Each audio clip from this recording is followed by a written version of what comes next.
ரவி, புதுச்சேரியிலிருந்து மேக வெடிப்பு ஏற்பட அதிக வாய்ப்பு, அனைத்து துறைகளும் தயாராக இருக்க வேண்டும். வீட்டை விட்டு வெளியேறும் பொழுது எச்சரிக்கையாக இருக்க வேண்டும் என அறிவுறுத்தப்பட்டுள்ளது. புதுச்சேரியில் லேசான முதல் மிக கனமழை பெய்ய வாய்ப்பு உள்ளது என்று வானிலை ஆய்வு மையம் தெரிவித்துள்ளது. மேக வெடிப்புகள் முன்கூட்டியே கணிக்க முடியாது, மேலும் அவை நிகழ்ந்த பின்னரே கண்டறியப்படுவதால் மிகுந்த எச்சரிக்கை தேவை எனவும் அனைத்து ESF துறைகளும், குறிப்பாக உள்ளாட்சித்துறை அமைப்புகள், பொதுப்பணித்துறை, மின்சாரத்துறை மற்றும் காவல்துறை அதிக எச்சரிக்கையுடன் இருக்க, எதிர்பாராத சம்பவங்கள் உடனடியாக தீர்வு காணவும் தயாராக இருக்கவும் அறிவுறுத்தப்பட்டுள்ளது.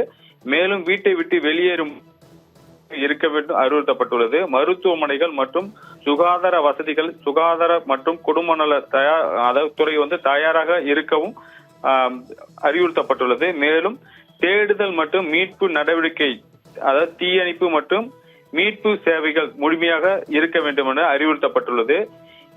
எந்த ஒரு அவசர நிலையிலும் போக்குவரத்து மேலாண்மை மற்றும் சட்ட ஒழுங்கு பராமரித்தல் காவல்துறை தயாராக இருக்க வேண்டும் எனவும் மாவட்ட ஆட்சியர் குலோத்துங்கன் அறிக்கை வெளியிட்டிருக்காரு. ஆக மொத்தம் புதுச்சேரியை பொறுத்தவரைக்கும் 12 துறைகளும் தயாராக இருக்க வேண்டும் என அறிவுறுத்தப்பட்டுள்ளது. புதுச்சேரியில் மேக வெடிப்பு நிகழ்வதற்கான வாய்ப்புகள் அதிகம் உள்ளது என்றும் அறிவுறுத்தப்பட்டுள்ளது. ரவி, விவரங்களுக்கு நன்றி ஜெயக்குமார்.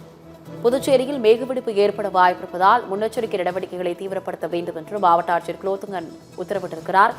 முக்கிய செய்தியாக பார்த்தும் விவரங்களை செய்தியாளர் ஜெயக்குமார் வழங்கியதை கேட்டோம்.